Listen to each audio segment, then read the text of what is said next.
Well, Mr. Chairman, ladies and gentlemen, it's a wonderful honour to be here and to be asked to give this lecture. And of course, the story of Telders, after whom it's named, reminds us that the price of pursuing liberal ideas can be the ultimate price. I am always thrilled by the way, and deeply impressed, because it's so unlike my own dear country, the way that Dutch people can perfectly understand the English language. And not only can we not understand Dutch, but we also can't understand the English language. I thought, though it's called a lecture, I thought I wouldn't actually give it in the form of a lecture. That's to say, I would not read it out, because I think that's less easy to listen to. A text will eventually be consolidated out of my ramblings, but I will speak to you from notes rather than in lecture form. Thank you very much for having me tonight. You may know that tonight, November the 5th, is a day celebrated in Britain because it was the gunpowder plot where Catholics tried to blow up Parliament. In the part of England where I come from, Sussex, they still burn effigies of the Pope. I'm a Catholic, so I'm very pleased to be out of the country tonight. Thank you for allowing me to be a political refugee. The subject I've been given tonight is so enormous that it could go on forever, but I do promise you that it won't. Inevitably, I will take quite a lot of different strands, and I hope that we can pursue it in questions, anything that is omitted or inadequately explained, or indeed anything else you wish to raise. I have one prop here, which is the £20 note, in the current British £20 note. And the person on this £20 note is Adam Smith, the great 18th century economist. And the reason why, it seems to me, the original reason why he is on the £20 note is Margaret Thatcher. Nobody had heard of Adam Smith in Britain except for economists in the first half of the 20th century. And the enormous fame that he held nationally and internationally for his development of free market economics had been forgotten. And the fact that he's now considered a national hero and is on the currency seems to me significant. And there he is, there's his picture, and it says in little letters, quoting from The Wealth of Nations, "The division of labour in pin manufacturing and the great increase in the quantity of work that results." I don't quite know why they produced that particular quotation, but there it is. And what's interesting, because it tells you something about the legacy of Margaret Thatcher, is not only is it there because of her, but it wasn't, Adam Smith was not introduced onto the currency by her, but by a Labour Chancellor of the Exchequer, Gordon Brown. And that shows there is a little subset here, by the way, which is that Gordon Brown comes from the same part of Scotland as Adam Smith. But nevertheless, it's very interesting that a Labour Chancellor of the Exchequer wished to put the father of free market economics on the currency which he supervised. I think it really shows the extraordinary, sort of inconceivable amount of change that took place, and you can actually see it embodied in this note. Margaret Thatcher was a great admirer of Adam Smith, and some of the things that Smith said could really be her speaking, and indeed I suppose sometimes she was taking from Adam Smith without perhaps always acknowledging it. For example, Smith says, "What is prudence in the conduct of every private family can scarce be folly in that of a great kingdom." And you can almost hear the grocer's daughter saying that. That was one of her great preoccupations, this idea that family finance is related to those on a national scale. And another thing Smith says is, "The only encouragement which industry requires is some tolerable security that it shall enjoy the fruits of its own labour." Industry there meaning, of course, not specifically heavy industry, but meaning work in general. So, in other words, if people can only be allowed to take the reward from their labours, that is the only security they require to labour in the right way.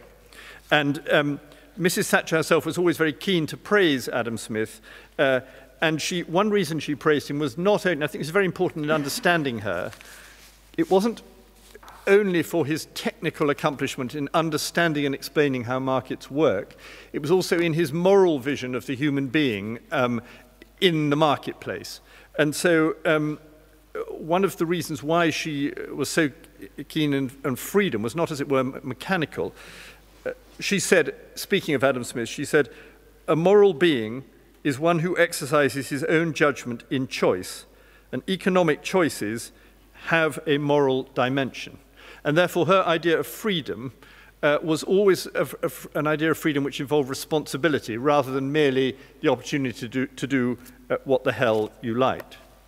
Now, in order to explain the development of her ideas and beliefs, I think it's important, without being super historical, to go back to the beginning. I'm pleased to be speaking in a church because a very beautiful church. It's lovely to. It fulfills all my sort of fantasies of the Netherlands, these nice bare churches. But also because Margaret Thatcher herself, she first learnt about rhetoric and many of her moral and religious, and indeed in a way her political ideas, from sitting in church, because her father, who was a grocer, was also a Protestant, a Methodist lay preacher. And indeed, she herself, some of the earliest speeches she made were Methodist sermons, because when she was an undergraduate at Oxford, she sometimes went off on the Methodist preaching. Sadly, none of the text survived. I would have absolutely loved to have seen what she said in a sermon. But, and again, her beliefs about politics and economics relate very closely to her religious beliefs. And I think that is a sort of strand that, in order to understand the passion involved in what she thought, you have to understand that. Now, the question I was asked when I received this invitation was, one of the questions was, there are a great many actually, but one was, is she a classical liberal in the sense that that word is understood in this country? And the answer, I suppose, is yes and no, like the answer to many questions. I want to tell you just a little bit about the roots of her ideas, and I can do that best by illustrating, by quoting one or two things that she said. The first speech in public that Margaret Thatcher ever made was a speech in the 1945 general election, which turned out to be won by a Labour landslide. And she was 19 years old, and she stood up in the marketplace in a small market town in Lincolnshire, near where she came from. And this is how the local paper recorded it. And you'll see that it's not about anything like classical liberalism. Miss Roberts said that once in her lifetime, twice in many people's time, and 3 times in the lives of some people, Germany had plunged the world into war. Germany must be disarmed and brought to justice. She did not mean that they should be deprived of everything, but just punishment must be meted out. And she also, the paper also, Miss Roberts was very fervent in her determination to stand by the empire, that's obviously the British Empire. It was the most important community of peoples the world has ever known. It was so bound with loyalty that it brought people halfway across the world to help each other in times of stress. The empire must never be liquidated. Now, these are rather fascinatingly sort of fervent thoughts for a 19-year-old, and particularly in that era, a 19-year-old woman standing up and giving these speeches in the rough and tumble of elections, when it hardly ever happened that a woman would do that. But I think they tell you something which I will revert to, which is that her passions, though many of them were economic, were also to do with national feeling and a feeling of a particular destiny for her country and culture. And when she used the word empire, as of course the British Empire disintegrated, that she couldn't talk about that anymore, but she would use essentially the same concept, and this was very much in her idea of freedom, to talk about the English-speaking peoples. And that was one of the reasons why she was so keen on the United States, though, of course, the United States was born by running away from the British Empire, quite very sensibly. Nevertheless, those are the sort of some of the driving emotions, which I just ask you to bear in mind as we sort of go further with her life. And then when she became Conservative candidate for the first time, the youngest candidate of any party in the 1950 general election, she wrote an article in the local paper just before the 1950 general election. And she wanted to know, a man had written to her from New Zealand, and he said, "What's happened to the British love of freedom?" And she says this, in this article, she's then 23, I think, "It was not a government that built up the skill and craft of this country, the woolen goods, the beautiful china, and the precision engineering, which have made their way into the markets of the world. It was private individuals who patiently persevered, building up their businesses bit by bit. The British spirit," she went on, "had to be rediscovered." And she wrote, "Do you want it to perish for a soulless socialist system, or to live to recreate a glorious Britain? You will decide." And again, she is making emotional an economic message. Or indeed, you could say that the economic message isn't the fundamental message. The fundamental message is some message about the capacities of human beings, and the capacities of individual human beings, and perhaps specifically the capacities of British human beings. And the other thing she brought, which was rather special to this way of thinking, was, of course, her own sex, because she was almost the only, not quite true to say, but almost the only woman of real importance in British politics in her era. And she exploited this. And I just want to tell you one story about this, because it's very significant. It fits in with her ideas about her beliefs. When she was trying to be Conservative leader and standing against Ted Heath, the then Conservative leader, in 1974, obviously his people were very keen to beat her. And they found a very obscure interview she'd given in a magazine called Pre-Retirement Choice, which nobody had read. And she'd given it before she stood for leader, but it only came out afterwards because of the long lead times in those days. And what she said in the interview was that because inflation was so high, she would go to the shops, and if she saw goods that were at a good price, she'd buy them, even if she didn't want them immediately, because she wanted to make sure she got them at a good price, food and so on. And the Heath supporters used this against her. They said, "You're a hoarder," which was a tremendous insult in those days, because there was still a wartime memory of the selfishness of hoarding goods when they were in very short supply. And this really resonated. And Mrs. Thatcher's campaign was extremely worried about the fact that she was accused of being a hoarder. And all her advisors said, get away from this. As everybody nowadays says, let's move on. Let's get away from this subject.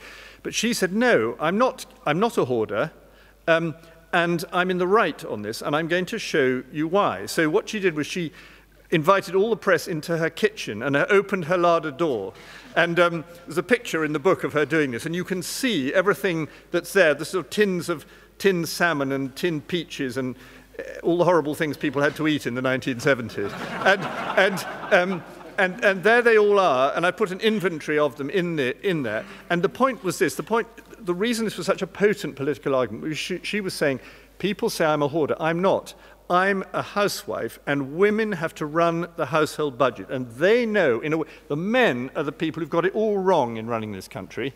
They don't understand what they're doing with the government, or with economic policy. They've created the inflation, and we, the women of Britain, know what it means.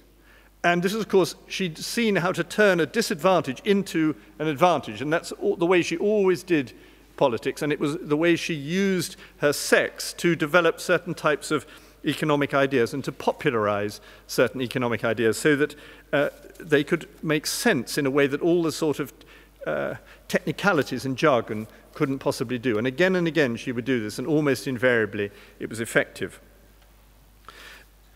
I would argue that Mrs. Thatcher's fundamental political career was, except for the fact that she was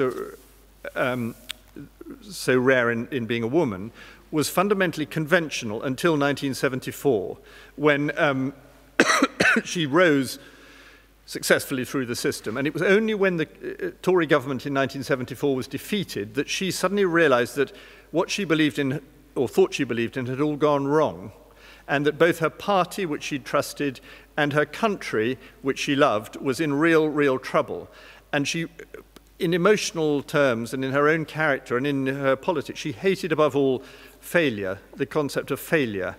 And this was what really galvanized her. The question that had arisen, that had been asked in the 1974 election, was who governs Britain? That was the question that came out of the debate, because it was to do with, was the trade union power too great or not? And when asked this question, the British people couldn't make up their minds. They really didn't know who governed Britain, and they weren't sure, and they gave a very indecisive result. which meant that the Tories had to leave office. And Mrs. Thatcher was desperately concerned to re-establish the idea that the people who govern Britain should be the people who the British people had chosen at the ballot box and not anyone else. And this again, I'll come back to it because it applies internationally as well, was a vital component of her attitudes.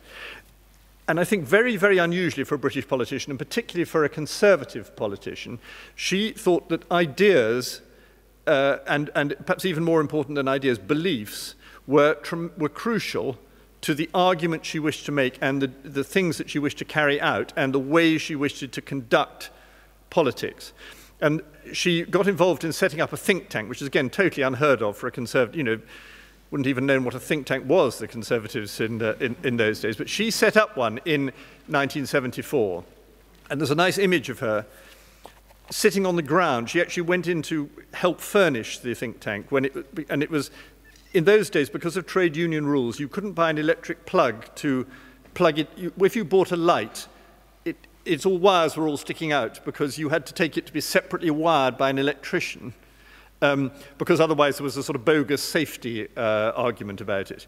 And the chap selling the plug couldn't, selling the light wasn't allowed to attach the plug.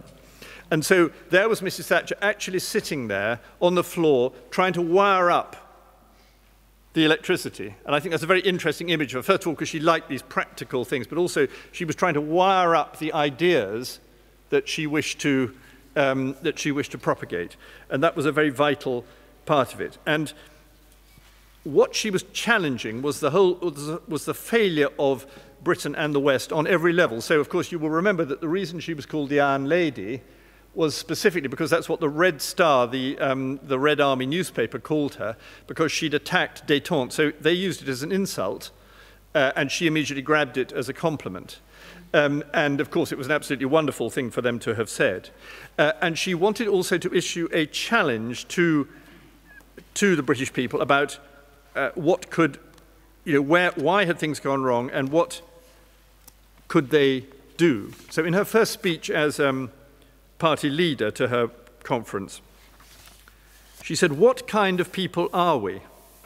The British had invented or discovered the computer, refrigerator, electric motor, stethoscope, rayon, steam turbine, stainless steel, the tank, television, penicillin, radar, jet engine, hovercraft, float glass and carbon fibers, oh, and the best half of Concorde." That's a joke because the French had paid for the other half. And then she says, and this is a very, very key thing about her, an argument she'd already started to make in a speech in America, "We are all unequal, but to us, every human being is equally important." It's very important to understand, and the boldness of her argument was that she was in favor of inequality, by which I don't mean that she wished one lot of people to be held down and another lot of people to be advanced. She believed that inequality was the natural condition because of the difference of human beings, and so the important things were opportunity and incentive rather than trying to create economic equality. And that was something that she would argue with great tenacity and, you know, obviously in some times very unpopular. She went on to say, "Let me give you my vision. A man's right to work as he will, to spend what he earns, to own property, to have the state as servant and not as master. These are the British inheritance. We must get private enterprise back on the road to recovery, not merely to give people more of their own money to spend as they choose, but to have more money to help the old and the sick and the handicapped. We are coming, I think, to yet another turning point in our long history. We can go on as we have been going and continue down, or we can stop, and with a decisive act of will, we can say enough." And I think that's quite a good encapsulation of what she considered she was doing. One of the key ideas in all of this was the idea of ownership. She was very preoccupied with the importance of people actually owning things. And there's a marvelous, the relationship between her and Mikhail Gorbachev is absolutely fascinating. And they had a brilliant argument when she went to Moscow in 1987, because the reason they got on well is that they argued and argued. and they just sort of kept on hitting, and the meetings would run on in a terrible, it'd go on and on. On one occasion, Gorbachev, in this marathon in Moscow, he took her into another room because he wanted to change the mood, and he showed her a painting on the wall, which was of a sort of rural scene, and it was a stormy day, but with sun coming through the clouds. And I suspect he'd done this with other world leaders before. He said, this represents our conversation because it's stormy, but this afternoon scene, you could see the cloud, the sun coming through. And Mrs. Thatcher obviously hadn't prepared this. She looked at it and she said, yes, Mr. General Secretary, but the light is coming from the west. And, which shows she could be pretty sharp. But he accused her. He said that the Conservative Party is out of date because it is the party of the haves, and it doesn't care about the have-nots. And she said, no, I don't want to create a party of haves. I want to create a nation of haves. And this was the point all the time. And so the ownership needed to spread, whether it was home ownership, or whether it was the ownership of equity, share ownership, or whether it was private pensions. There needed to be, or to some extent even worker cooperation actually, capitalism made sense because its rewards were distributed, not equally, but in a way that gave opportunity. So everybody could think that if they could enjoy the fruits of their labor, to use a phrase much loved by Adam Smith. And she loved walking around saying, every earner an owner. That was one of her slogans, every earner an owner. And of course, to some extent, this came about. What did she actually do in all of these areas? Well, she sorry, got a little cough. She, first of all, attacked the problem of inflation by looking at it as being essentially a monetary phenomenon and the associated problem of public spending and the control of it.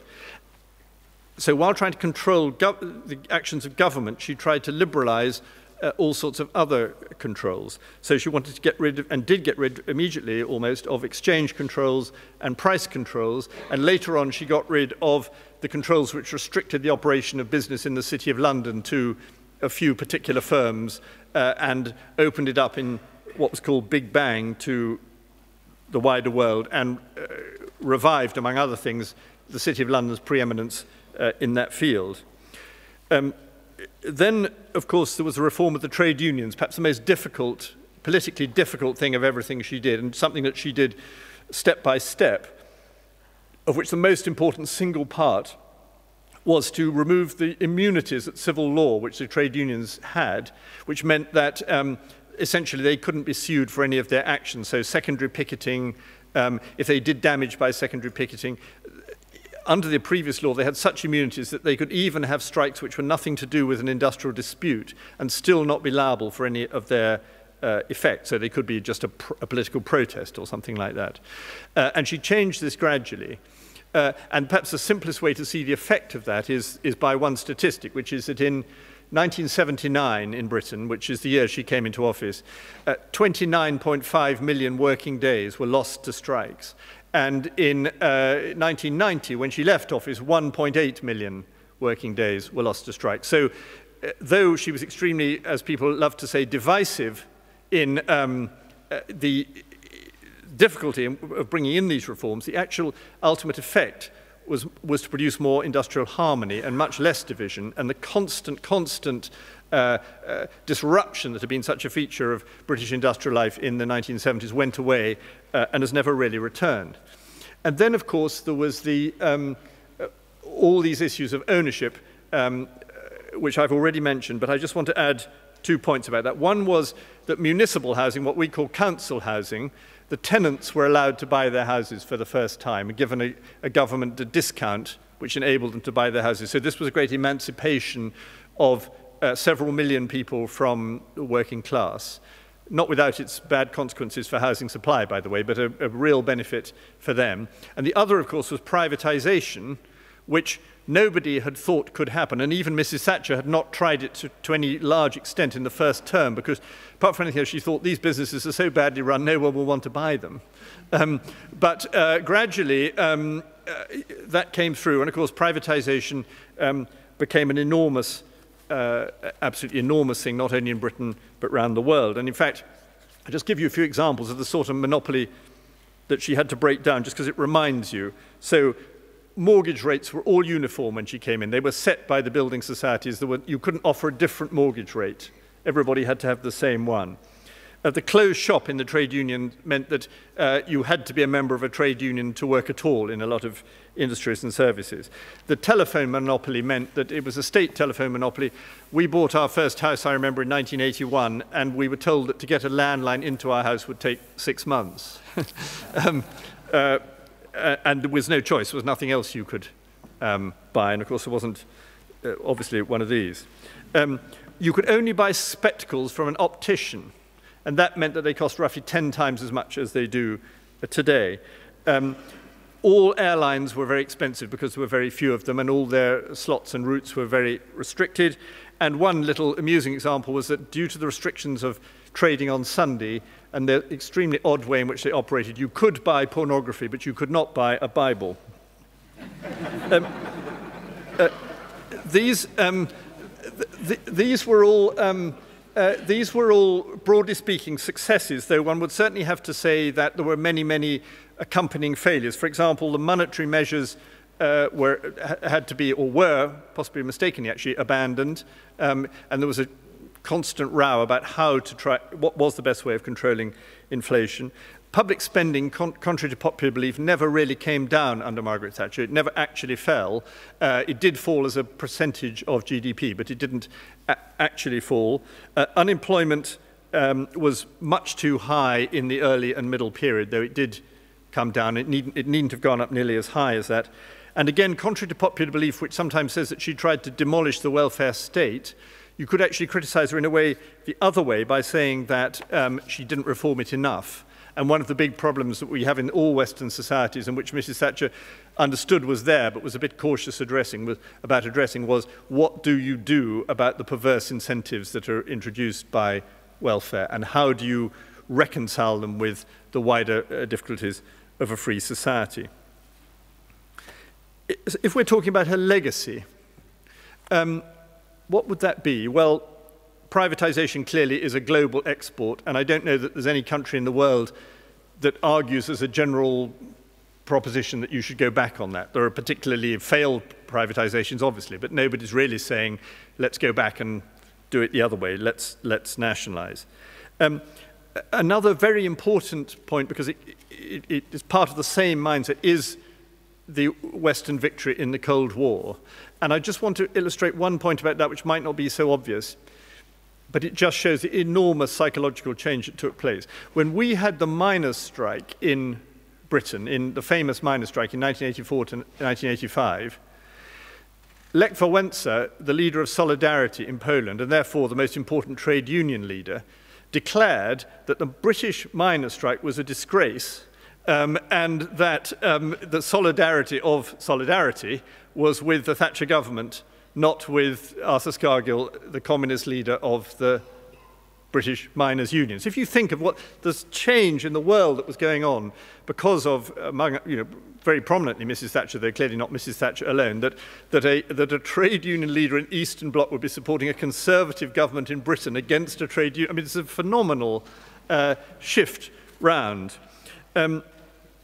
Other legacies are clear, like a general consensus that taxes should be lower, though frequently they aren't, but at least people, on the whole, don't go around arguing that they should be higher. And of course, labour markets are much more flexible.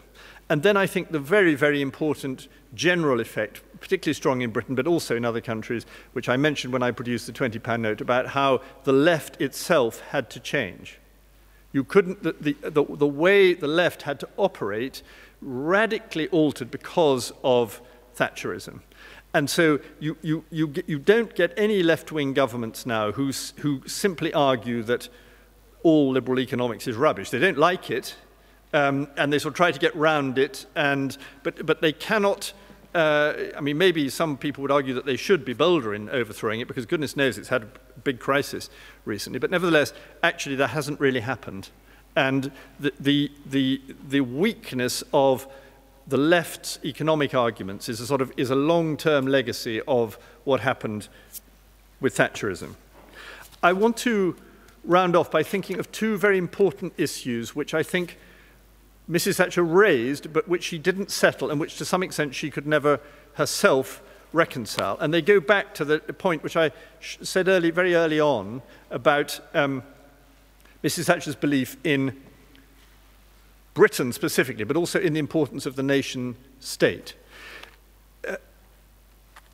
If you believe in free markets, one of the things you believe in is free trade. And if you believe in free trade, this doesn't mean you do not believe in the nation state, but it sure does mean that you try to minimize the barriers between one nation state and another.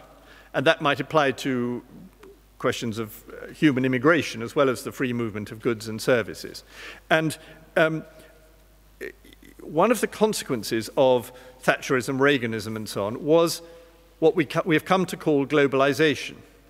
And one of the consequences of globalization has been a lot of controversy about who benefits from the freedoms that have developed, and whether those freedoms are in fact illusory, or at least that they benefit only the powerful and don't benefit the weak. And there's a particularly strong argument, actually, or strongly felt argument in the Western world, where there's a much bigger division now between well-educated people who can do pretty well out of the modern world and indigenous, ill-educated people who feel that they're doing badly out of it. And there are problems which somebody like Margaret Thatcher didn't like, but didn't quite know what to do about. One thing was she was very against people borrowing too much, but of course her liberalising meant that there was an absolute explosion of personal credit. And one of the effects that continued through Big Bang and globalization was that there was an explosion of bank credit, as we all now know, to our cost.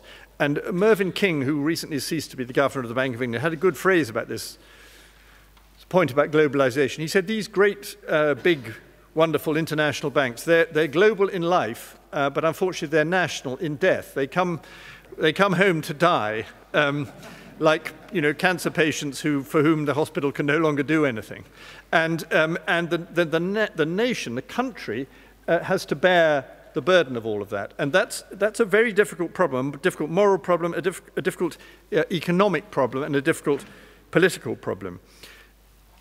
There is a Thatcherite answer to this, I think, which is that the whole concept of too big to fail, this phrase that's used so often, is a very illiberal concept. And one of the things that free market economics tries to do is to make sure that nothing is too big to fail, because competition should prevent that. However, it would not be truthful to say that Mrs. Thatcher fully anticipated this problem or knew what to do about it, and we're living with many of the consequences of that. And a related problem, I think, is did the spread of ownership, which she undoubtedly encouraged, how much did it last? How strong a root did it take? Certainly it's a problem in Britain that home ownership, for example, is lower than it was under her. It reached 70% of the population were living in owner-occupied homes under her. That's now fallen to about 63%. Share ownership in Britain, I think, reached about 15, something like that, percent, leaving out pension funds, and that's fallen back to about 8 or 9%. And has the credit crunch stolen? One of the things Mrs. Thatcher used to rail on about was how governments love to take what she called other people's money, and how socialists were always trying to take other people's money. Has the credit crunch turned out to be a brilliant way in which capitalists could take other people's money? That's an important question which the legacy doesn't settle. And the final one, I think, is everything to do, and this will, of course, people in this room will probably have a different take on it from people in Britain, everything to do with the European Union. Because the same problem Mrs. Thatcher was wrestling with all the time. She never believed in European integration as an ultimate ideal. But she did support the European community, as it then was, because she thought it was a bulwark against state socialism, against the Soviet Union and a way of creating freer markets.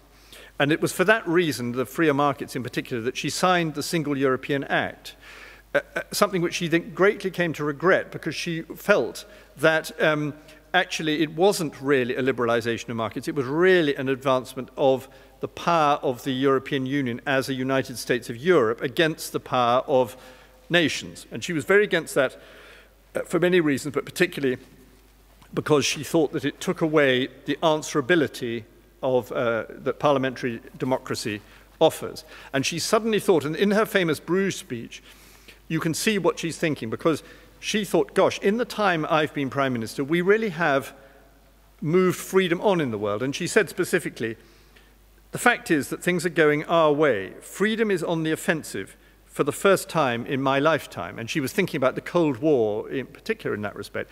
And suddenly she thought, this is being taken away. We've rolled back the frontiers of the state. It's another phrase she used in the speech. And now they're being rolled forward again by the Brussels bureaucracy and her particular bugbear, Jacques Delors, who made the mistake of coming to speak to our trade union congress and therefore absolutely enraging her. So she suddenly, well not suddenly, but gradually came to see the European community as a threat to all the things that she'd tried to build up. And she ultimately, after leaving office, came to believe that Britain should leave the European Union, though her advisors told her that it was rash to say this in public, and she never did, but that was her belief. And specifically, and that's why it comes back to that speech she made when she was 19, she was very, very alarmed by the power of Germany. And that meant that she was very worried about German reunification and took a position which, however understandable, was impossible for other people to support in 1989, and it made her very isolated. But also was very against economic and monetary union, partly for the sovereignty and democratic answerability point, but partly because she had an interesting private lunch with President Mitterrand in 1990, October 1990 at the Rome summit. And she said, look, you think you're tying down Germany by saying that it can reunify as long as it has economic and monetary union. You're doing the opposite. You are creating a system by which, if you have economic and monetary union, Germany will become the ruler of Europe. That is the result. It will be a German. Everybody's always saying you must have a European Germany because otherwise you'll have a German Europe. But actually, what you're going to get is both. And that would seem to be a better. She was righter about that, I think, than she was about the reunification point. And indeed, she exclaimed to Helmut Kohl, and again, this shows her sort of visceral feeling about it, very much a sort of wartime-related feeling, and very like, this is 1989, December 1989, but it's so like what she said in 1945. She said to Kohl, she wasn't a tactful woman, twice we've beaten the Germans, and now they're here again. So you can see, he obviously wasn't thrilled, and so this problem, which I think she was right to identify, but had no proper solution for, is very much with us today, and it's a problem actually because of the fact that Britain is not in the euro, but most of the continental countries are, which probably more directly exercises the people in this room than it does my own fellow citizens. That's all I have to say now. Thank you.